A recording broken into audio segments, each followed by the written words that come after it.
Hello and welcome into Fantasy Focus. Today's show is presented by Geico. Insurance can be hard. That's why Geico makes it easy with 24/7 claim service and on-the-go policy info in the app. It is easy to Geico. My name is Daniel Dopp, joined by my two friends, Field Yates and Stephania Bell. How you guys doing today? Well, for a second, for those that are watching on YouTube and the show opened, it was just Stephania and I with a voice. People were wondering, like, is Field a ventriloquist in his side? Is it the voice of God? What is taking place here? Daniel, I'm going to pretend like I'm doing well. More on that in a little bit. How are you, Stephania? Good to see you again. I'm good, but now I need to know. I'm great. What's going on, Field? Well, it involves a certain quarterback that I may or may not have started last night in a two-quarterback league Dynasty final against Mike Clay.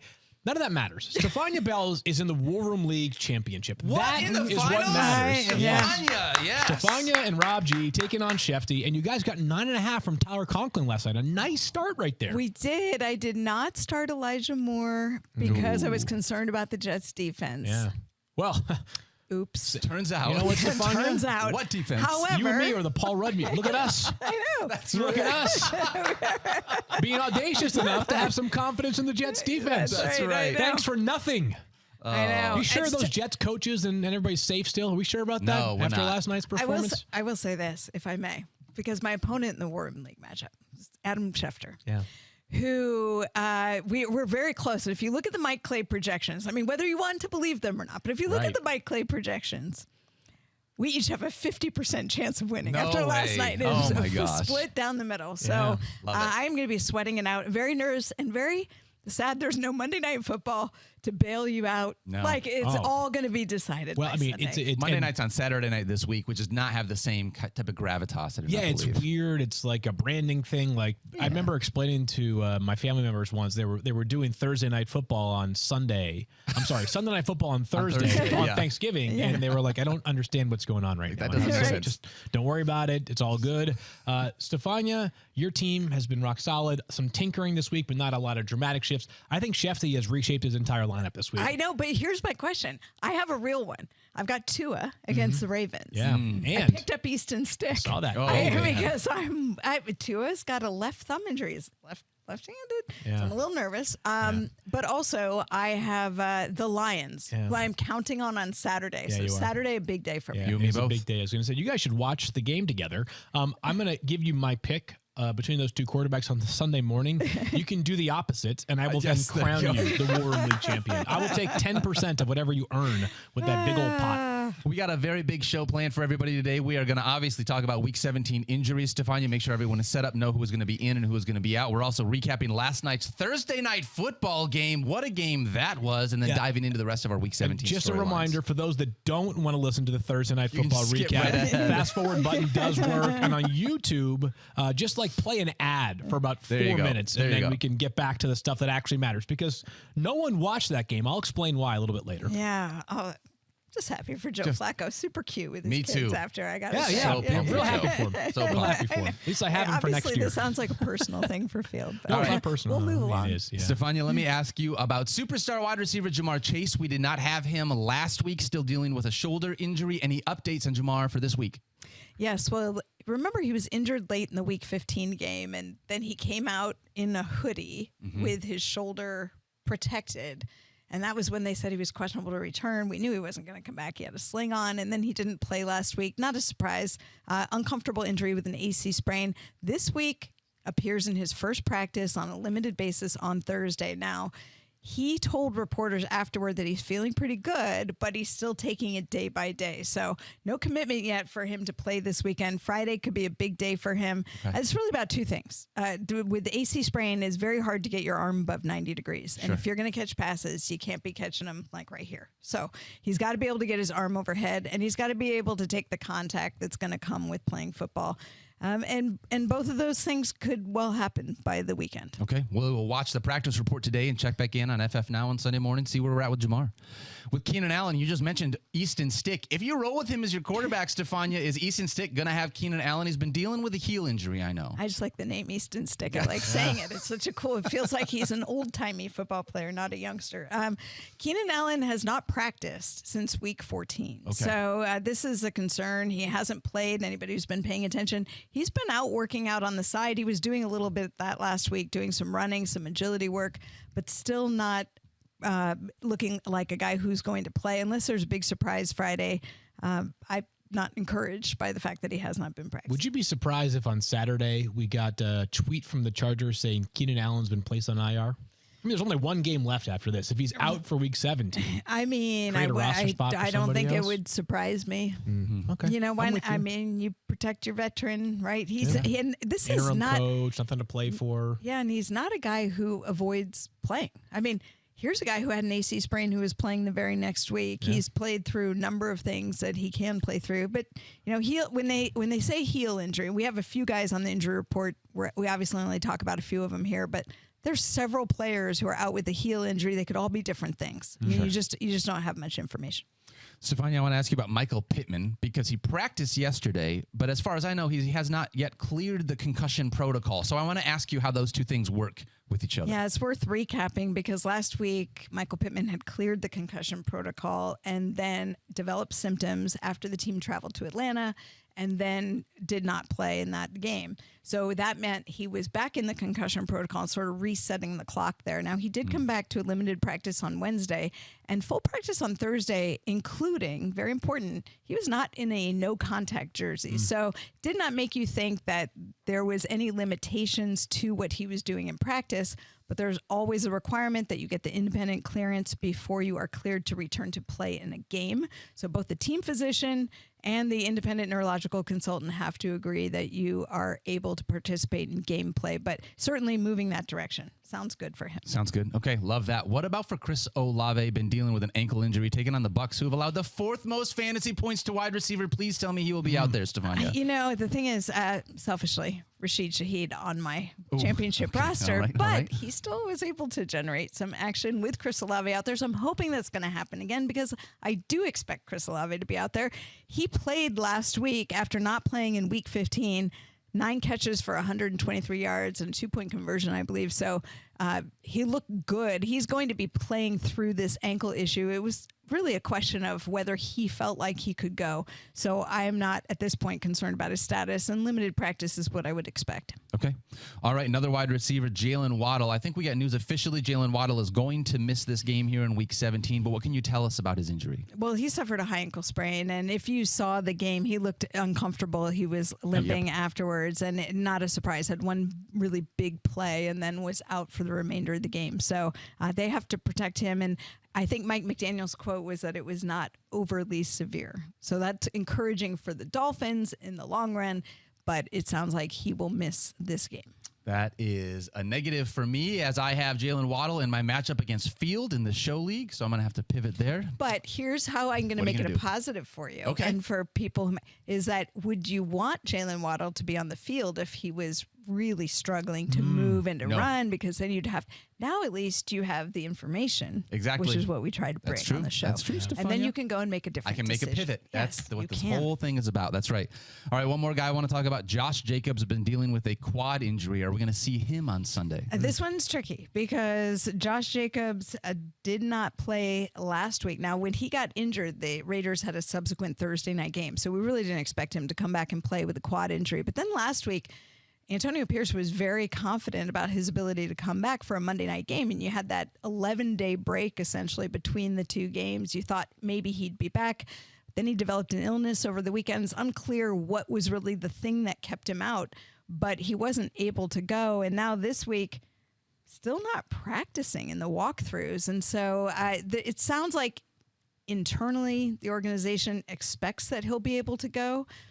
But we heard that last week, and then he couldn't. So this one could come down to the wire. Keep an eye on what happens today. Obviously, Friday, a really big day. You'd like to see him out there a little bit before you get to the games. Absolutely. But it might be Zamir White again. Yeah, Field, if Josh Jacobs doesn't go, Zamir White has had 20 touches in back-to-back games, at least 14.5 fantasy points in back-to-back games. Would you look at him as a safe RB2 in this one? No two ways about it, Daniel. They're playing the Colts a game. By the way, maybe we'll get some clarity on Saturday because they're supposed to travel then. Like I guess it's possible Josh Jacobs could not travel. He probably will, given that he traveled to Kansas City last week, right? Exactly. And that was one thing we were looking at, right? Is he going to travel? Yeah. What do we think? And then at the last minute, not able to go. But I expect he'll travel. I feel like this is going to be a close one. We're just not getting any action out of him in practice, so it's hard to read. Silver lining, it's a 1 o'clock game, so that certainly helps. Yep. But yes, Zamir White would be a top 20 play for me at running back if there is no Josh Jacobs. And we'll find out 11:30 Eastern time on Sunday morning. Here's the only other thing that concerns me here is if it really is that much of a question mark, and there's no way if Josh Jacobs is playing that you're just going to leave him on the bench. Right. Yeah. But is he really well enough to handle the workload you'd like from him in a matchup? Gosh, that is tough because if Josh Jacobs rolls, it feels like you got to start him. There's no way you can't play Josh Jacobs, but ideally we get some more information. And if he doesn't, Zamir White has filled in pretty amicably the last couple of weeks. No question. So we will look at that. All right, Stephania, thank you so much. We'll have more from you on Fantasy Football Now on Sunday morning from 10 to 1. We will check in there. But for now, Good luck, Stephania. Thank you. We appreciate Good you. luck to you guys. I can't pick a favorite. Oh, I mean, you can. You could. You can. You don't have to could. tell me, but you can. Yeah, you can just text me after the I'll show. No text big each deal. of you. Yeah, Yeah. Playing both sides. Well done by Stephania. That's what we call a veteran's move. that's right. All right, Field, help us pay some bills here. I will. Are you overwhelmed by insurance, Daniel? I am always overwhelmed by insurance, Field Okay, well, Yates. do me a favor. Make it easy. Get all your insurance in one place with Geico. Plus, get 24/7 claim support and on-the-go policy access with the award-winning Geico mobile app. See how easy insurance can be and go to geico.com. Back here on Fantasy Focus, my name is Daniel Dopp with Field Yates and Mike Clay. Guys, we are going to preview. We are going to recap this Thursday night we can go to the football preview. It's game. okay. I know, Field, you do not want to. I'd like to talk about Joseph Flacco. I am shocked. Well, let me start just to set the scene for everybody who doesn't know. So, last night was a potentially historic night in the NBA as the Pistons, Daniel's Pistons, playing on national TV against the Boston Celtics, which those of us who live in Connecticut already get the Celtics on local TV. So we had two options to watch this game. It was close. And I told myself, in the spirit of wanting to witness potential history, I have to watch that game. Yeah. So I did not tune in to Browns-Jets until the Celtics-Pistons game, which went to overtime, by It the way, did, yeah. is over. Mike, by the way, is like, what sport are you guys talking about? Yeah, correct? what is this? Yeah, What is this, highlight? So I'm unaware of what happened in the first half of the Browns-Jets game, so we can just skip into the second half if that is fair to the audience. Well, in that case, I mean, if it was only the second half, benching Joe Flacco would have been the play. That would have been, So if you did yes. that, you nailed it. I watched him, so that's why I benched. Okay. And I feel good about it this morning. Guys, Well, they there's scored no more to talk about. 57 points combined. ESPN Bet had the line at 32.5 coming Yeah. into the game, and the Browns alone beat that going into halftime. Honestly, I did not expect this type of an offensive barrage from either team. Field. I know we had this whole conversation, and it was the idea of Joe Flacco or the other quarterback that you're thinking about, Jared Stidham. Which decision did you end up making? America wants to know. The decision that I made was the wrong one. Okay. Maybe, possibly. We shall see. Yeah, we don't know that for sure. I went back and forth, and about 15 minutes prior to kickoff, I switched Joe Flacco out and put Jared Stidham in. And I will probably regret that pretty significantly, Daniel, because Joe Flacco had a monster night. He did. The dude threw for nearly what? I look, you're probably right. Odds are he'll outscore him, but he had 22 points, so it's not. Okay, Like let if me put it Stidham this way. runs for 40 yards, which he did like in both games last year, Yes. and throws 2 touchdowns, Yes. you might get there. Like you Okay. might get 20, 25, like in It's- that range. it's- So okay, listen. it's possible. It's not like you put up 35 and it's over. Like That's true. Let me just start here. That's true. At halftime, and of course, I was watching the game. I was pretty sad. Like I was in a dark place. Like for those that listened to my couch cushion thing last week, I had switched to several all different cushions. I turned a couple over. I turned the TV off. I turned it back on. I watched the Spanish broadcast on Thursday Night Football for a little while as well. I mean, I tried everything in the book to slow this guy down. And the crazy part is, I really shouldn't have cared. Like the decision was made. It was a sunk cost. Oh, I get that. The Yeah. only thing I should have been rooting for was Breece Hall having like 12 rushing yards total. I was gonna say it was going both directions. And Yes. the Jets had the ball, you were losing. When the Browns had the ball, Correct. You were So having Joe regrets. Flacco was unbelievable last night. The second half, he did quiet down. So 22.7 fantasy points is a great number. I certainly would have been extremely thrilled if I had started Joe Flacco. Is it an insurmountable total? No. Do I regret the decision right now? Yes, I do. But I'm throwing some confidence behind my guy, Stiddy. And I would just say this, Daniel. Whatever else happened in this game last night, important for fantasy purposes. David Njoku, awesome. Breece Hall, rock star. Mike said it last week, and I think it's a good thought. Other than Christian McCaffrey, right now, how many backs are you certain you want in fantasy next year before Breece Hall? Not many, maybe 0. The story is Joe Flacco. It's one of the great stories in sports right now. Seriously. The guy was on his couch a month ago. Didn't play a game for the Browns until December. He has one fewer touchdown pass as a Cleveland Brown than Deshaun Watson. One. That's unreal. One fewer than Deshaun Watson. The guy's got 5 straight games with 250-plus passing yards and 2 passing touchdowns against a Jets defense that was impenetrable all year. Joe Flacco carved them without his top receiver in Amari Cooper, his second receiver for about half the game, and certainly we're wishing the very best for Elijah Moore after that very scary hit and the subsequent concussion that he suffered. But this is an incredible story for Joe Flacco. And someone sent me a funny meme last night involving the Pop-Tart Bowl mascot and the ref. And it was like 4 months. The referee was captioned like, spending the entire offseason researching and projecting fantasy football things. And then the Pop-Tart was just starting Joe Flacco. So this is what makes the game that we play incredibly unpredictable and fun and goofy. So we're not going to hit them all. I missed in a big way last night, but it's an incredible story that even despite the fact that I'm disappointed, people out there that started Joe Flacco, and I know a lot of them, are thrilled that he has been the key to a potential championship run. Yeah, and I didn't start him, but I feel the same way in a lot of ways because we ranked him kind of low. Part of the reason, you look at the projections, you may not have started Joe Flacco. We ranked him outside the top 20, going up against the elite Jets defense that didn't bother to show up for this game. Yeah, but also, you're just super reliant on passing stats. Like, you need him to get to 300, 350 yards and throw 3 touchdowns. He has 2 rushing yards this season, but he has 2+ passing touchdowns in 5 straight games. And by the way, he didn't even have a top 10 until last week. Yeah. And now he's probably going to finish, 7th, 8th, 9th, probably in that range with 22 points. Stidham's like 4th or 5th. So yeah, Flacco, probably not that high. So do you know when the moment I got nervous was? Yes, I will tell you when. Okay, what do you think it was? For me, it was when I watched Joe Flacco roll out of the pocket, use those legs and that mobility to find Jerome Ford on that second by that point, touchdown. He was cooking by that point.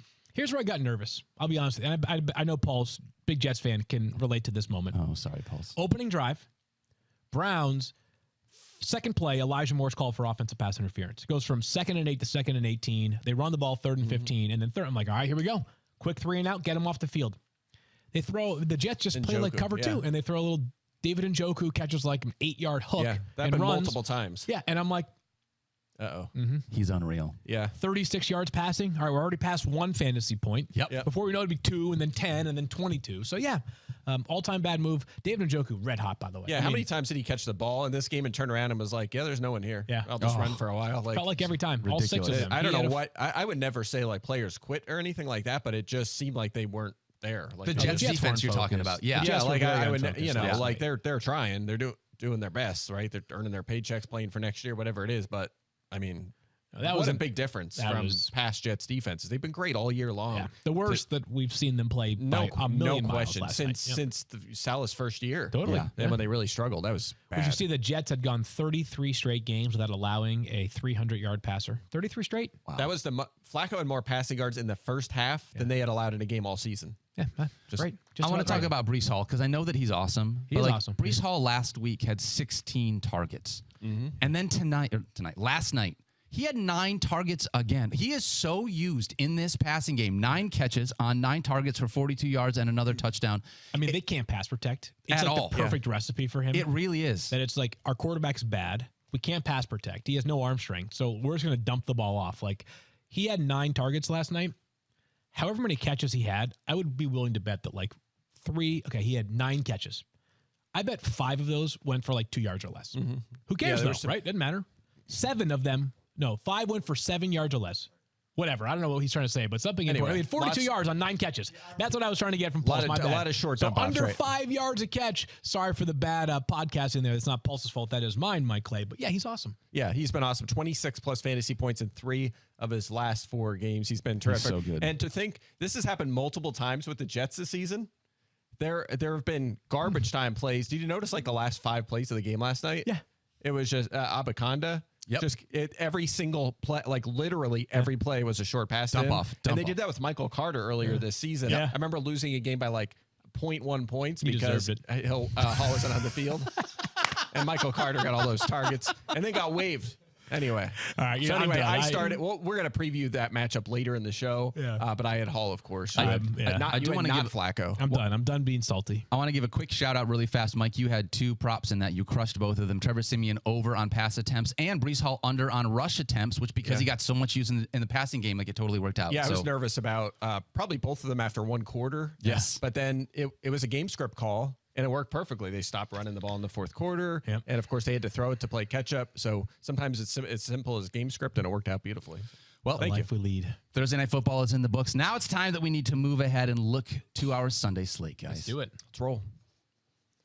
All right, back here on Fantasy Focus. My name is Daniel Dopp here with Field Yates and Mike Clay. Guys, let's talk about our Week 17 preview, Part 2. Field Yates and I already did Part 1 yesterday. Go ahead and check that Thanks, out in guys. our podcast feed. We did it without Mike thought Clay. you were good on It was yesterday's a very show. good show without Mike. I was sleeping. So. Best analysis I've heard from Mike all season long. I was Sleeping working on at that- 11 I was working on a.m.? that- No, I was working on that bet playbook. That's exactly what right. you were doing. That's exactly what you're We're doing. gonna have a parlay later. We'll talk about it.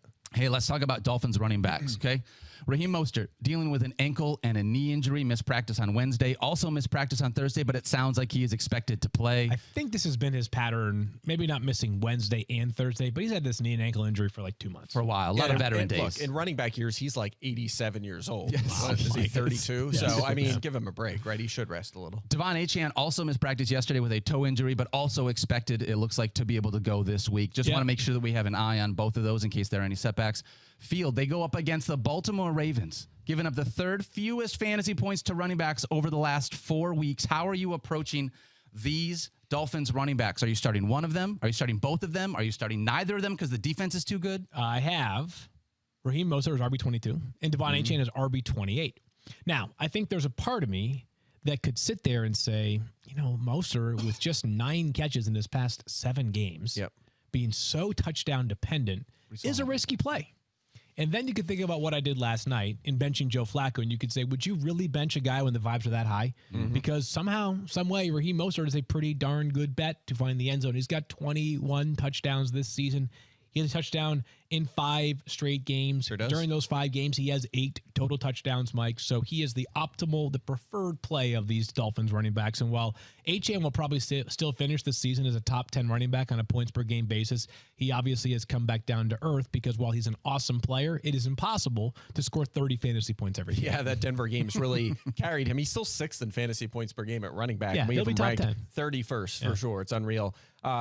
Look, Achane coming off a game in which he had his 3rd highest snap share of the season, which is interesting, but he has really cooled. 20-plus fantasy points in his first 4 games. He's been under 12.5 in 3 straight now, so he has definitely come back to earth. There's definitely reason to consider putting him on your bench against a team that's allowed only 5 running backs to reach 15 fantasy points this season. So are 2 more going to do it here? If you start both of these guys, that's your expectation. By the way, Mostert, you mentioned all the touchdowns. Season low 30% of the snaps in the most recent game for Miami. That we saw a lot of Jeff Wilson involved in that game as well. So yes, it's a tricky one. I don't think either is necessarily a lineup lock, but if you have Raheem Mostert, I mean, good luck convincing yourself to put him on the bench. With your championship on the line, all that touchdown possibility upside, I think you have to start him. Those touchdowns have been keeping his floor pretty high for your fantasy roster, which is nice. Yeah, it's incredible. Yeah, he's going to be a very intriguing player for next season, for sure. Totally. Mike, Gus Edwards has been a top 20 running back in back-to-back weeks, again, thanks to rushing touchdowns. He's basically been a touchdown-dependent RB2 or flex play all season long. Is there any reason why that changes this week? Yeah, he's like a next step down Raheem Mostert. Yeah. Same kind yeah. of thing. Yep. 12 touchdowns in 15 games. 13 targets in 15 games. Yeah. 12 touchdowns and 13 That's targets crazy. in his 15 games so far this season. Their usage last week, the first game without Keaton Mitchell, did not go how I expected. Gus Edwards played 43% of the snaps. It was 62% for Hill. Hill actually had more carries. Yeah. Hill ran more routes. That was expected. It was 3-1 in targets. So I was surprised how much Hill we got in the running game in this one. Also, Miami, very good against running backs as well. 5th fewest fantasy points. Only 1 running back has gotten to 20 points. So I don't think this is a great situation. I think you can justify benching both guys. Yeah, I've got Edwards as RB30 because, as you know, despite the fact that he's going to maybe play fewer snaps than Justice Hill once again this week and probably won't be as involved in the passing game, if the Ravens have the football from the 5-yard line or in, it is going to be exclusively Gus Edwards and maybe a Lamar Jackson run, which I certainly would not be against. Okay, that's For selfish fair. reasons But yeah, only. I can only imagine why you would want to be able to have that. I mean, again, purely selfish reasons. Yes, that's fair. Well, he's good. I'm told he's good, right? Might be the MVP leader, top Again, 3 like, or 4 is he scorer, on the scale quarterback, of like, replacement level to Jarrett Stidham? I think is like a little bit lower than Stidham. Sure. But yeah, I he's a mean, good player. also relative to the other quarterbacks starting in our matchup right That's now. fair. Yeah, it's gonna be a Lamar. You have Lamar and Stidham. Yep. I have Geno and Jacoby Brissett. That's what we're down to. So I still have the option to potentially play Tyrod Taylor. Oh, hey. Oh, yeah. Well, Okay, we'll do get to that Tyrod Taylor a little bit later on the show. I want to talk about a different running back. How about the one in this game, Tua? Tua's been outside the top Hold on 20. now. Is that like Tua's a running back? Did I say running back? Oh, I meant quarterback. Oh, okay, yeah. In this game Definitely that we're not a running talking back. about, He's not, Ravens, Dolphins, I want to talk about the quarterback because you guys were just talking about quarterbacks back and forth. So Tua's been outside the top 20 at quarterback in 3 straight weeks. I am like immediately recency bias is like, no, I am not playing him against the Baltimore Ravens. I have him outside my top 16 at quarterback. Field, how are you approaching Tua? Okay, so if a quarterback averages about 3.5 rushing yards per game, do you like that? Yes or no? No. Okay, you don't like that. Let's establish that part. Okay. If a quarterback over the past 5 games is averaging exactly 1 passing touchdown per game, do you like that? Nope, yes that's or not no? good either. Okay, you don't like that. No. If they're facing the defense that has allowed the fewest fantasy points to opposing quarterbacks, do you like that or no? that seems bad. I don't There you like go. I mean, it worked out for Flacco last night. Stop though, it, so- Mike. Stop it. But no, look, only 2 quarterbacks even have 17 points against them Yeah. this season. Crazy. 2. So is Tua going to be the 3rd, considering that his best weekly finish is 9th in his last 9 games? Who do you think the He's 2 no were? ceiling. Do you know who the 2 were? Offhand? The 2, no. I Got don't. the Not off the 17? top of my head. Nope. Was it like, it's got to be someone random. Pulse is going to look it up Okay, for us. yeah. But with no Jalen Waddle in this one, too, I mean, that's one less weapon for Tua. If another you're thing, looking yeah. at the upside, right, you're like, nah, like maybe he, like, one less weapon in this. I don't feel good about it. I have no reason Yes, to want to good start point Tua. as well. Yep. Yeah, and again, he 9 weeks. He I'll hasn't give you the finished 2. better than 9th. I'll give you the 2, course of Kevin Pulsifer. Matthew Stafford, Oh, of Okay. course. Who hasn't played awesome, Of course, he's right? been great. Yeah, he had a good and game. Josh Dobbs. There's your Shut up. random. That's There's your it. random. Guy who got benched. Like, Josh that's Dobbs the story of the on season. my roster in the Just Dynasty match. quarterback chaos. It's It the story really, of the season. this year has been unreal. Yeah. Mike, I want to ask you about Davante Adams. Okay. He had a dud in week 16. Massive dud, scored 1.4 fantasy points. But, Mike Clay, you and I knew this. We talked about this coming into the matchup. We didn't know it was going to be 1.4 fantasy points, but we knew that he was going to have a tough matchup with the L'Jarius Sneed shadow. You talked about that exclusively last week. Because of that, are you worried about Davante Adams this week, or because it's such a good matchup, are you like, hey, man, I'm not even worried about last week. Davante Adams, no problem. I don't know if it's a good matchup. 7th fewest fantasy points to receivers for the Colts. 3rd fewest targets faced. So it's kind of a volume thing. Just haven't allowed a lot. Better than the matchup he had last week against L'Jarius I would say Sneed. so, but check this out. This is interesting about Adams. Last 6 games, 10+ targets and 6+ catches, and 4 of them averaging 18.1 fantasy points. Yeah. Okay, that's 4 of the games. You had 2 exceptions. Same Chiefs. team. Yeah. They were both the Chiefs. L'Jarius Sneed both times, 5 for 73, and the 1 catch for 4 yards. So you just pointed out 13.7 total points in those games. It's below his average in the other 4. So to that point, again, 67% of the times during the Aiden O'Connell era here, he's been good. He's been productive. It's just been the Chiefs. So I'm 14th on my board. Probably knocking him a couple spots for this matchup here. The Colts doing good defensively, but I think you're starting him. I mean, I have no doubt about it. 2 things here. First of all, Joe Flacco just threw another touchdown. Congratulations to Now Mike you're just on that. cell phoning yourself. No, I mean, listen, I self-owned at 8-17 last night when they opened that drive with that 36-yard pass to David Njoku on the 4th play of the game. They had 0 passing completions in the final 3 quarters of last week's game. You're talking about the Raiders. The Raiders. The Raiders, 0. yeah. He's got That was- that lead and sat on it. Yes. It's possible that they have a lead again early on in this game. Yeah. This sounds crazy. Whose offense is better right now, the Chiefs or the Colts? Who's off it? I mean, I would say Chiefs, but it's a coin not. flip. It's you a have to coin think flip. about it for a second. Yeah, I would say this. Based off of the way that the Chiefs are playing at this moment, I have more confidence in the Colts finding a way to get to 21 points this upcoming Sunday than the Chiefs last week, who up until the last 5 minutes of the game got nothing going offensively whatsoever. So I think Davante is a startable wide receiver this week. I have him as wide receiver 10. Yep. I have him as wide Behind, receiver. though, the other wide receiver in this game? Yeah, Michael Pittman, and we talked about him at the top of the show. Field still in the concussion protocol. Want to make sure that he's able to progress through that. But I guess really 2 questions. Yeah. Assuming that he plays, Michael Pittman, lineup lock, and is there anyone else from this receiving core that you would want to play? Nope. We saw it last week, right? It kind of bared out. Now, it was a bad matchup last week against the Falcons, but I'm not sure this Raiders defense is a great matchup based off the way that they are playing right now. But just to put some numbers behind the excellence of Michael Pittman, in his last 6 healthy games, if you exclude the game that he got hurt against the Pittsburgh Steelers, he had 8 or more catches. He has 10-plus fantasy points in all but one game this season. He has been one of the most automatic players in all of fantasy, a deserved top 10 wide receiver play this week. Yeah, I support all Michael Juniors for sure. We know that. He is on your team. Yes. So, I hope he's healthy and plays. I just hope he, allows Josh Downs to do some things. And maybe at the 4 tight ends, they like to rotate. Share the wealth. Yeah, that's what I would prefer to see. That's a good thought there, Mike.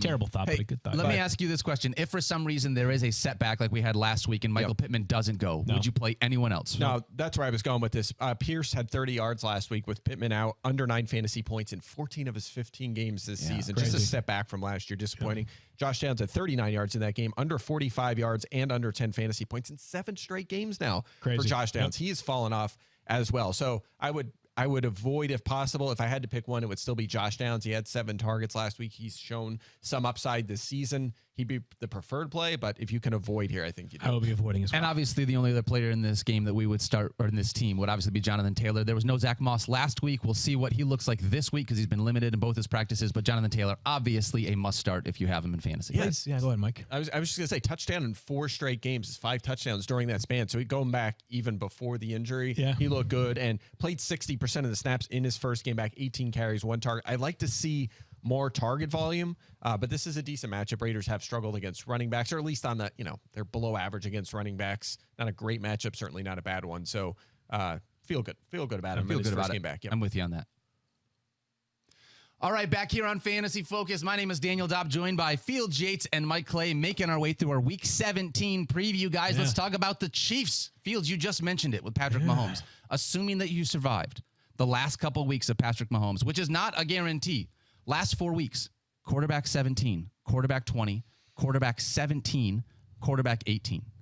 At this point, I've got him as QB 9 because this matchup against the Bengals is much better than he's had recently. But I don't feel confident in that ranking at all. And I can't promise you that some of that isn't just name value and I'm just giving him a little bit of that Patrick Mahomes bump. I feel the same way. I mean, I know that Mike is obviously and deservedly and understandably more process than results. You are exclusively process driven. You're not going to be holden to the results. But we mentioned how Tua earlier in the show has no upside. Yeah. Does Patrick Mahomes have any upside? It's the same thing. I was going to say last week Lee finished better than 8th was week 7. Week 7. I'm sorry, week 7 was his last finish better than 8th. So think about that. If you're in a league with 10 or 12 people, he's not even in the upper half of the scores at all. Since week 7, it's unbelievable. I can't wait to see what the Chiefs do this offseason because obviously, and they can certainly win a Super Bowl this year still. It's not like this year is over, but for the Chiefs to have the kind of sustained success that a lot of us were imagining they would have when they basically ripped through the league for 5 straight years prior to this season, it's going to require a much better offensive output. It just will. That's just the way this league works right now. But the current situation is just not anywhere close to adequate for fantasy purposes. We have all really paid the price. And so I've got him as quarterback 9. The numbers tell you it's a decent matchup. The Bengals allowed the most yards per attempt. They've allowed the 10th most fantasy points per game to opposing quarterbacks.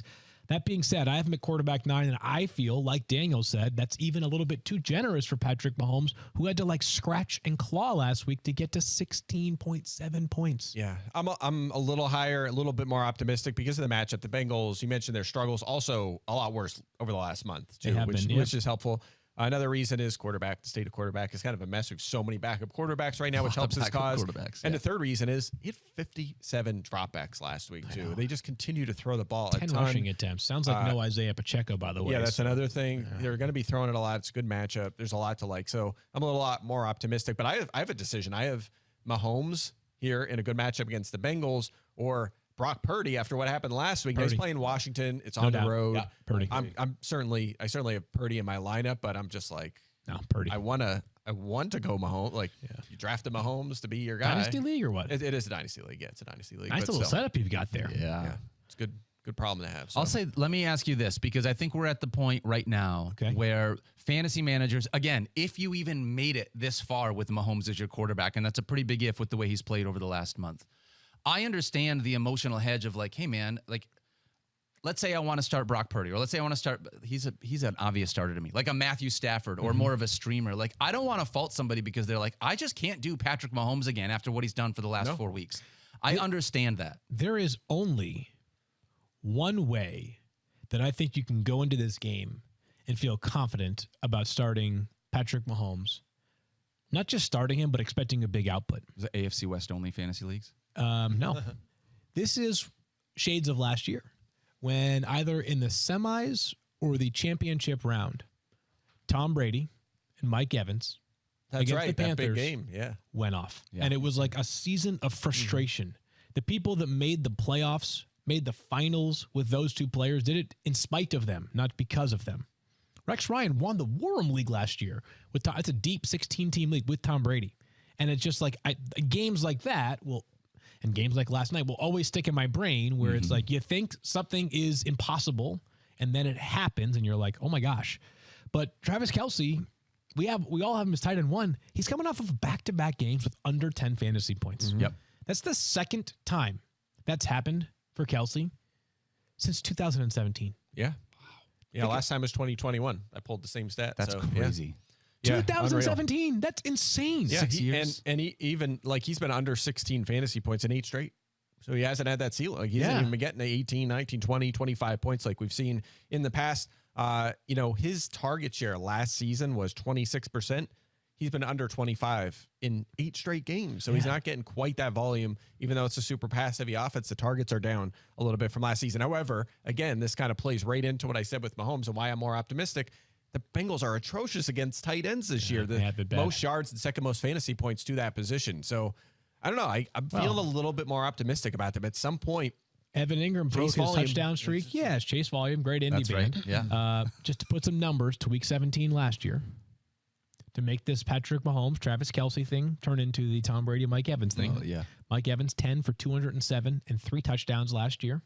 Tom Brady, 432 yards, 3 passing touchdowns, and a rushing touchdown for Tommy. Yeah. I could see it. That was his gift to the fantasy managers on the way out. Right? Only 2 games left after that. He's like, you know what? I've put you guys on my back for decades now. I'll give you one more parting gift on the way out. By the way, the Bengals season, I don't know what the record is right now. They're pretty much out. No, right? Oh, they've got life. They're hanging in there. 8-7, yeah. But the Chiefs are not. They haven't clinched yet. They have 2 not, games left. no. They're going to play on the road in the playoffs. They need not a guarantee, but likely. It's not like they're taking the foot off the gas. They're going to be all in to pile up points in this game, and they certainly want to get back on track before the playoffs. They need to. Mike, you had mentioned Travis Kelce, obviously, with that target share. The reason why his target share is not as high this year, Field, is because Rashee Rice has absolutely come on and crushed it. We have been begging for Rashee Rice basically all season long as a rookie for him to be involved, and then that's finally happened over the last handful of weeks. It feels like he's taken over as the number 1 guy. He's an easy set it and forget it starter for me this week. Feel the same way. Yep. I just want to make sure that we're on the same page with that. I'm trying to think of the lesson learned from Patrick Mahomes' struggles in fantasy this season. He's still the best player in the world. Is the lesson...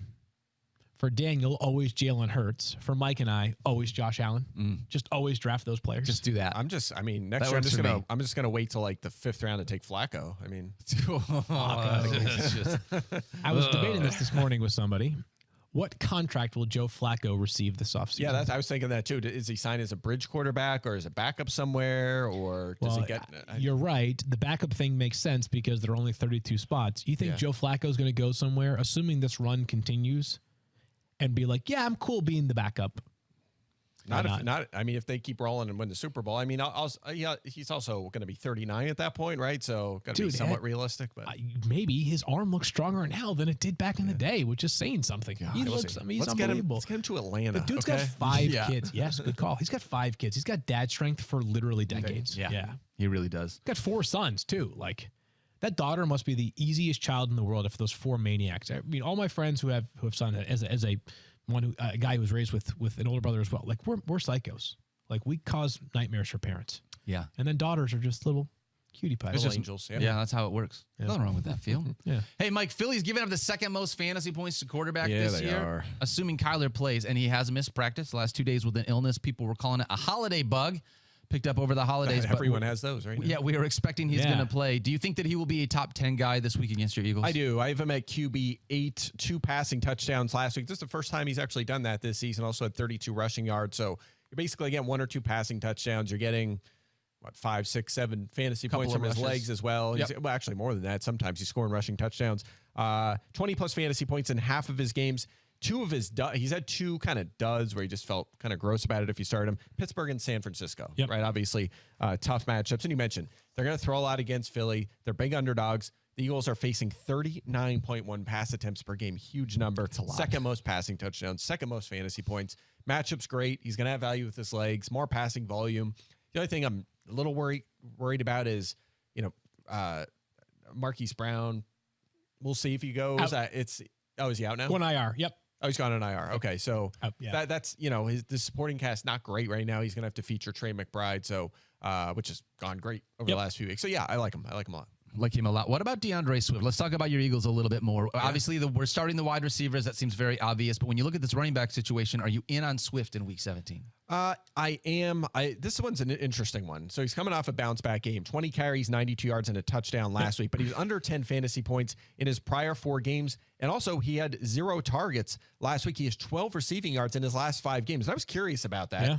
So I did a little deep dive into his usage. And we've seen, I won't get too into the numbers, but he had a clear edge over Kenny Gainwell in routes and a 32-15 edge in targets during the first 8 games that those two played in full together.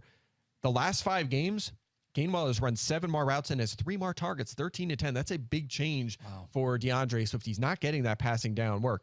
That all being said, great matchup. Arizona's second most yards and touchdowns, most fantasy points to running backs this season. So I do think I'm comfortable, even without the passing game work, with Swift in my lineup.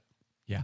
I still have him as a top 15 running back, a little bit higher than you, Mike, but I like him this week as well. More thoughts on Swift later on in the show. Okay. Hey, Field, you're the only one that doesn't have Jalen Hurts ranked at number 1. Are you trying to insult Mike more with that, or me because you've got Dak Prescott, who has the Lions secondary that you have as number 1? I feel pretty good about that one, Daniel. Yeah, is that what it is? I hate to say it, but I feel I'm not even mad about that one. Yeah. I mean, quarterback 1, playing at home, 30 passing touchdowns this season, most in the NFL. All right, fine. So Jalen Hurts then quarterback 2 on the week then because of that. They're certainly the top 2 quarterbacks. We'll say, Josh Allen. If you have one of those 2 guys, you feel good. Josh Allen as well. Allen. Yeah, Allen's up there. Lamar, of course. Yeah, is he? I just read we'll save that later. But shout out to my dude Bill Barnwell for definitely repping the Josh Allen love.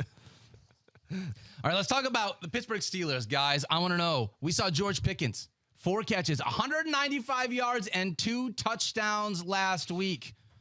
That's so unsustainable. Mike, the regression to the mean, what's it going to look like for George Pickens? Is it going to go back to 4 catches for 30 yards? Yeah. Well, he had 6 targets in this game. That's not enough. I don't feel good about it. This is that process over result thing. Yeah, he had a couple big plays in this game at that long touchdown where it was kind of blown coverage, middle of the field, snuck through, whatever. I'm not buying it. 7 or fewer targets in 9 straight games. He's averaging 5.4 targets per game during that stretch, averaging 3.9 yards and 7.8 fantasy points per game during the first 8 before this past game. That has not been good. Neutral matchup against Seattle. Neither receiver has been particularly good since Deontay Johnson's come back. Yep. So I don't feel good here at all. Yeah. I mean, you got to also factor in last week was Christmas Eve. So Mason Rudolph playing on Christmas Eve. Yep. There was like some harmony involved there. Definitely. Like, can he really go off? Like, Christmas is so far in the rearview mirror now. Like, I'm already planning my July 4th celebration. So I do think that's important to note. What's New Year's? Yeah, I mean, we are working all day. I'll be too busy grinding tape that night. Right. We're watching Sunday Night Football until the ball drops. Yeah, and then get ready for the next night because we have, of course, 2 college football playoff national semifinal games. Can't wait. Do you guys remember when Pat Freiermuth was a top 10 tight end? Yeah, last year. When we thought about it. Even when we thought about him that way, right? This week. How many targets last week? How many catches? 0. Yeah. 0 targets. What do you do? Targets.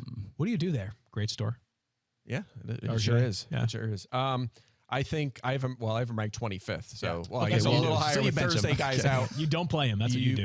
You cannot play him. It's just you love Pat Freiermuth. You got him at tight end 19. I have him at 19. Yeah, I got a lot of. In two tight end leagues. That's exactly what it is. Listen. What are you going to do? You have him outside the top 16 at tight end. What are you doing? Steelers need a quarterback. They gotta figure that out. Yes, they do. Get these guys going. We've talked about this before. Joe Flacco, there it is. That would be fine. He can make his way around the division, right? Yeah. I mean, that'd he's be been 3 out of 4. great. Yeah, What if he wins a Super Bowl with the Browns?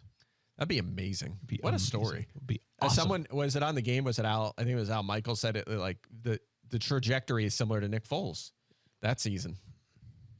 Hard to Wow. argue. Wow. Kinda I checks can't out. imagine the offseason conversation of Joe Flacco wins a Super Bowl with the albatross Does of he a have to contract, be the starter? contract that is Deshaun Watson that they can't get out of, and figuring out what that Browns team does. By the way, like in the offseason, I had the Browns as a top 5 roster. Like they were stacked on paper. And a lot of times the pushback is, but it's the Browns, right? Who cares? It's the Browns. They still lost like a huge chunk of those players. They have no business being this good. Yeah, right? 11 wins now. With all the injuries, I don't care how good they were on paper. Like with all these injuries, teams don't survive that ever. It's like even the Ravens, who are always good, they had that one year where everyone was hurt and they just fell apart, missed the playoffs. Like it's so hard to do. It's been really impressive. Being on their fourth quarterback and losing a top 5 running back and Nick Chubb, what they've done has been unreal. It Offensive really is. line, they've lost both of their tackles. I mean, it's been a battle of attrition for them all Lots season. of defense too. Thornhill's missed a lot of time. Denzel Ward's missed a lot of time. Delpit's on IR now. Tons. That's the reason why Kevin Stefanski is right now leading the Coach of the Year. It's funny. He It's should be a up there, deep pool of candidates. It is. John Harbaugh, Mike McDaniel, Kyle Shanahan, Dan definitely deserves Campbell, love. obviously. I mean, there've been some outstanding jobs this year. So I'm going to feel bad for whoever does not win it.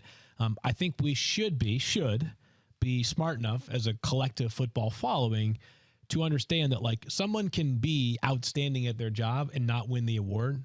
And it's not a demerit, right? Like, correct. If I pick, and I don't have a vote, but if I were to pick Kevin Stefanski, it's not because I think Mike McDaniel has not done an incredible job, and vice versa. Like if the Someone has to Dolphins win, right? get the number 1 seed, it's going to be hard to not pick Mike McDaniel. Does that mean that Kevin Stefanski's been inferior? No, they've all been awesome. Maybe we need follow the F1 lead and have a podium. Ooh, I like that. Yeah. That wouldn't be bad. That would be good. Yeah. Here's what I want to do Honor right more now. people. If you guys are okay with this, I would love to look at your dynasty lineups. We've been talking about it back and forth. Let's take a look at the dynasty matchup between Let's get Field cozy Yates here for and a Mike second, shall Clay right now. I think we got a full screen that's going to show us what their lineups look fancy. like. Look at that. This is fancy. We All right. might have had some. Nothing like someone saw Jacoby Brissett and they're like, all right, next team. Like, that's it. They're done. All right. So on the left is Mike's team. Mike, why don't you read your starting lineup? You can introduce it like Chicago Bulls theme style if you want. Quarterback from the University of Fieldwood. No. Jacoby Brissett? Jacoby Brissett. NC State? NC State. There you go. See, Let's do it all. Yeah, Travis. All right. So you have Jacoby Brissett and Geno Smith. Yep. Gino from West Virginia. And Superflex. Yep. Yeah. Travis Etienne, Clemson. Clemson, I got that's that correct. one. Yep. Brees Hall is Iowa State. Iowa State, Yep. right? Bukinakua is that wide receiver. That is BYU, BYU. There you via go. Yep. Washington. Yep. CeeDee Lamb, You know this one. Bama, Oklahoma. Oklahoma. Yeah, of course. Darren Waller. Got this one? That's a tricky one. No, he's not Marshall, right? Georgia Tech. Georgia Tech. Yeah. I don't know. I'm thinking of DJ Moore. That one, you know. Miami of Ohio. Come on, you guys know DJ Moore. No, I'm spacing. Maryland.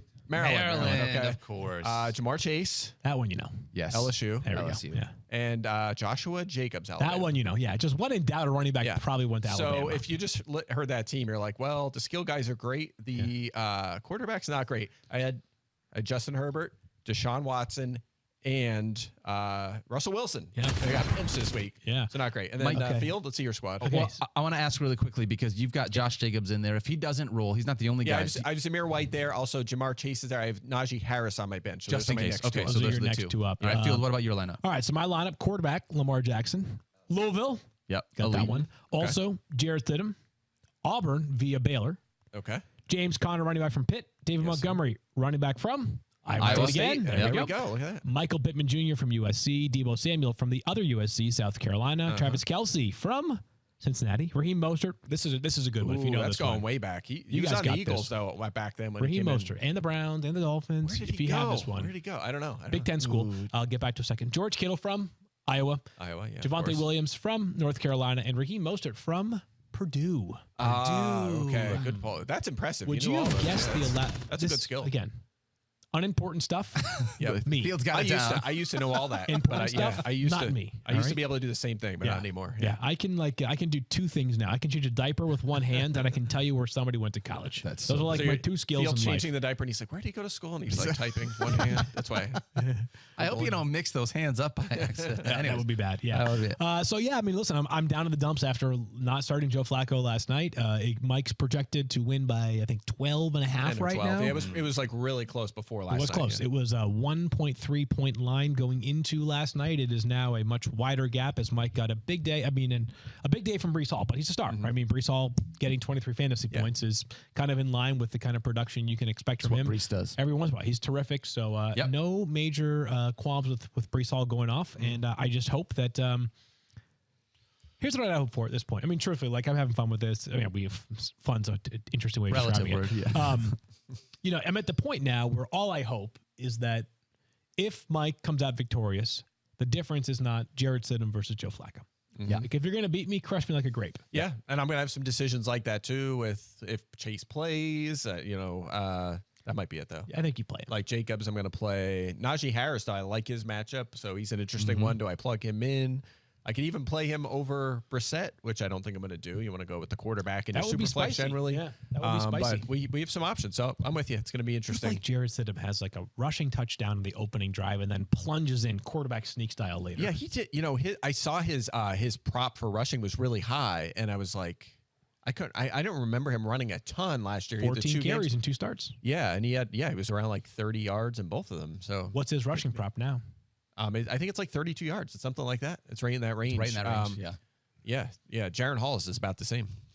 Field, I want to ask you, you obviously had some question marks in the Dynasty League at the quarterback position, but what about in the Fantasy Focus Show League where you and I are going up against each other in the finals? What's your roster look like there? No quarterback question there for me, Daniel, as I have, well, at least not in my mind. This is the Focus League. I think we have some names that have been sort of possibly maybe confused.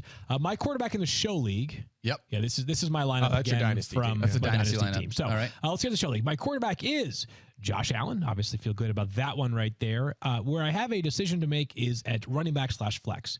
I have 5 running backs that are all startable. Aaron Jones, Ezekiel Elliott, Austin Eckler, Raheem Mostert, and Ty Chandler. Wow, yeah. 3 wide receivers in this league: DK Metcalf, Chris Godwin, Brandon Ayuk. My only other receiver on the roster, I guess I have 2: Demarcus Robinson and Josh Downs. So it's going to be hard for me to play anybody over them. Isaiah Likely / Dallas Goedert at tight end or flex. Currently have Likely in there, but you can make a case for Dallas Goedert. Rams defense and Kaimi Fairbairn after bombing that 50-plus yard field goal in his first game back a couple weeks ago to get the Texans a win. He is my kicker. I could have played the Jets defense last night. 9 fantasy points, not terrible. I mean, the pick 6 obviously was the reason why, but yeah. Gosh. Daniel's team is really good. By the way, I did a showdown last night because I like Cedric Tillman. Was going to play a lot. So you were so pumped about it. Yeah. I did. I had Breece in the super flex or in the you know, what do you call it? Captain spot. Captain spot. Yep. Had both defenses. They both scored. Shut up. Had Flacco. Had Tillman. That was the one that killed me. And I had someone else good, like Njoku. And I had Njoku. Yeah. That shows you how hard it is. I didn't even profit in that. And you had no Jerome Ford, no Elijah Moore. That showed you hit on 5 of 6. It doesn't matter. Like you like players that don't score touchdowns. That's what I learned from that. Well, Tillman almost scored a touchdown and I thought Flacco. I almost started Joe Flacco, but I didn't. This is what happens. By the way, I thought like Flacco kind of sailed that end zone target. Tillman, he was furious with Tillman. I was like, it doesn't. I mean, Tillman did kind of quit on the route, but he could have ran it perfect. I don't think he was getting that one. But anyway, he had like one more target the rest of the game. Flacco was like, Cedric, I talk to my 9-year-old all the time. We can't give up on the play. That's right. That's right. All right. I was very invested in Cedric Tillman, like just wanting him to have a big game last night. Like him in Dynasty. You got enough out of the non-Flacco and the Breece Hall. The way that Joe Flacco talks to his children is much nicer than the way that Peyton Manning would talk to 9-year-olds that he's playing football with, which I just love that Peyton Manning's kid. I can always come back to it. It's so good. Yeah. My Focus League team, and then we'll move on and talk about some things. It is pretty great. I'm actually starting Matthew Stafford, who I have ranked over Patrick Mahomes this week. For what it's worth, Matthew Stafford has been fantastic. My running backs are just unreal. Christian McCaffrey, Alvin Kamara, and Rashad White. So I have a top 1, top 5, and top 7 running back, which is great. Seems good. Davante Smith, Michael Pittman Jr., and Jalen Waddle. I will have no Jalen Waddle, so I've subbed in Noah Brown. Hopefully C.J. Stroud goes. I also have Evan Ingram, who has just been crushing the tight end position. And, I picked up Chase McLaughlin because I needed a better I like kicker. after he listed those 3 running backs, he just looked at us like an applause break. What do you want me to say, guys? Like this is, I don't. Just like, 3 in the top 7. I dropped Josh Reynolds and added Jamison Williams last night just so that, So he could win a title. Exactly, so he could get a ring. That is exactly I saw someone tweet something like that. They added Nick Chubb to the end of their roster just Good so for he could win you. a title. Is that right? Good for That's him. hilarious. I That's love so that. good. Yeah. Oh man, I'm gonna do that with a couple players. Yeah. No, you guys both have good teams. It's gonna take. I mean, I think all 4 teams involved in the 2 championships are solid. So it's gonna be fun. Yeah, I mean, they're championship titles. teams. Did you win the Dynasty League before or no? No, I have not. Okay, so I have there'll be not. a new champion in that just league. Injury plagued throughout the year. So This excuses, is like you know. what, 4th, 5th year, Like maybe? 4th or 5th year, something like that. Yeah. Did you I did not win. 5 Year years? 5, Okay. okay. Show league last year. Did Dave win? Who won last year? Say that one more time. Who to me. won the show league last year? I can't recall. I don't remember who I don't won know. last year either. I'll have to I go think back and look. I think I won that 2 years ago. I don't know. I don't know when. Wait, last isn't year. this year 2 of the show league? We had a show. I think it was a different version of it. I don't wasn't know. involved. But anyway, Yeah, no, you were in probably it. You were won. in it. Okay, You were in it. yeah. You were in it. I wasn't You were invited. in I it. remember Big deal, trading. guys. I remember trading for Alvin Kamara, and then he had like that 6 touchdown game. Oh Remember my that? God, I yeah, had of it course like I around do. Christmas or something. Yeah, I had him for that. Yeah. You guys have a parlay to make some money off Yeah, of, let's right? do it. Yeah, you bet we do. All right. Who's first? Back here on Jackson Fantasy won. Focus, my name is Daniel Dopp, joined by Field Yates and Mike Clay. Guys, let's do our Fantasy Focus parlay. 3 straight wins. We are 3 for 3, Mike Clay. hard to do. Let's Right. make it 4 for 4, buddy. Let's keep it rolling. I'll start with mine. Trey McBride under 6.5 catches. Yep. Look, he's been getting there lately, but there's a little gamesmanship here. There's only been, 15 instances in which a tight end has had a reception prop of at least 6.5 this year. And all but one were Travis Kelce, and he barely hit it. He barely even got to it. Wow. McBride has had it once. That was last week. So I know he's been really good, but this is a high number for a tight end. I often fade the extremes, and it usually works out. Another tight end for me, Darren Waller, over 3.5 catches. I think he gets there. The playing time's been trending up, and he's just a big part of this Giants offense. So got there a lot earlier in the season when he was healthy. Yep. And I've got CeeDee Lamb anytime touchdown taking on the Detroit Lions. Lions have allowed the 4th most touchdowns to wide receivers, 19 so far this year. CeeDee Lamb has scored in 7 of his last 9 games. And in case you forgot, Nick Mullins just lit up this Lions team for 411 passing yards. I expect Dak Prescott and CeeDee Lamb to be very heavily involved with each other in this one against the Lions, even though it doesn't feel good. I like the anytime touchdown for CeeDee Lamb in this one. I like it. Cam Sutton's been shadowing number 1s for Detroit, but CeeDee Lamb's in the slot about 2/3 of the time, so it shouldn't matter much. He's only going to be on the perimeter. Don't love that. But I do love the bet for what it is worth. No, I do. Yeah. I do like it. I'm saying Sutton's on the perimeter, Lamb's in the slot. That bodes well. It It's a better bodes very matchup. well We'll for see it. a lot of Brian Branch in this one. All right, let's talk about our player. starts of the week here. Yeah. Field Yates, let's start with you. Who is your start of the week for Week 17 championship week? DeAndre Swift, baby. Oh, You guys said semi-nice things all right. about him. Obviously, Okay. the limited passing game role is a little bit of a concern, but playing the Cardinals, one of the worst run defenses in all of the NFL. And I do think, while Philadelphia obviously has the best goal line runner, maybe in the history of the NFL with Jalen Hurts, who has now set a single season record for most rushing touchdowns by a quarterback with 15, that I do think this team still feels like it needs to commit more to the run. As much as Philadelphia, in the big picture of the NFL, is an excellent team, Mike will be the first to tell you, the Eagles will be the first to tell you, that they've got to figure some things out and iron some things out right now, both sides of the ball. Not playing well. And I think part of that is going to be a commitment to the run. I know that people think it's the old man yelling at the clouds when he says to establish the run, and we have some fun with that for sure. This feels like one of those rare scenarios where a team might actually be well served to get back to doing something that was a great strength for them, or has been a great strength for them over the past 2.5 or so seasons. I know DeAndre Swift was like top 5 in their NFL in rushing yards like 2 weeks ago, but I think he has a day. I'm going to check a note from Kevin Pulser right here, right now. Swift, how about this? 7th in goal-to-goal carries this year. So while Jalen Hurts gets most of them, it still could be a DeAndre Swift day on Sunday. He just gets tackled at the 1 a lot. And then Hurts he's just going to runs change it that in. this week. Yeah. And then It's like a hockey assist. That is the frustrating part if you are an Eagles manager. That like you get stopped inside the 2-yard line. You're like, well, here's another Jalen Hurts touchdown. Yeah. So Not ideal. Not Who's your ideal. guys' pick? Mike, what are you thinking? Yeah, I'm going. We talked about him earlier, Rashee Rice, and this is just essentially so good. like you probably know you're starting him, but just confirmation. Don't worry about what happened last Don't week. worry. It was a down game, 11.7 fantasy points. That's his lowest since week It's a 11. down week. Wow. It's a down Davante game for him. Adams He's was been loving 11.7. That's right. Yeah, 12 targets in that game. Now is 9+ in 5 straight games. He's 5th in fantasy points during that span. And we mentioned the good matchup here against the Bengals. 9.4 yards per target allowed to receivers this season. That is second highest in the league. The 6th most fantasy points to receivers over the last 6 weeks. So great matchup. He's been awesome. Target share is huge. Lots to love here. I got Brandon Ayuk in this one, taking on the Commanders, who have allowed the 5th most fantasy points to wide receivers. And on top of that, most importantly, Brandon Ayuk is on Fields Yates' team in my fantasy matchup. So this is one of those things where it's like a little bit of a hedge here. I've got Brandon Ayuk, honestly, since week 10, 14.5, 26.6, 13, 15.6, 16.6. He's got such a high floor every single week. I know we talk about the boom bust that is the 49ers players often, but coming out of that 4 interception game from Brock Purdy, I think that they're going to want to make sure that that is well in the rear view. I see them throwing a lot, taking on the Commanders. Should be a good one. You have Ayuk in the board bet against Field. Correct. You have Debo. So, all right. It's going to be a good one. All in. Between the board bet and the fact that Brandon That's Ayuk close, is on right? Fields' True. team. Really? Yeah. Good call. They're like within a point of each other this year, right? Yep. Right now they are. Yes, in points. I think points per game might have been the Brandon Ayuk is a little. deciding I think it was metric. deciding, and Brandon Ayuk is, I think, 2 spots behind Debo All in right. that It's one. going to be a close So, one. I like it. I need a big game from Brandon. Let's speak it into existence. Good luck, everybody. We appreciate you guys. We'll see you next week. Peace. Hey, happy birthday, Matthew. Yes, sir. Oh, happy birthday, Matthew Berry. Yeah. Go shoot him a text right now. Yeah, we'll send it.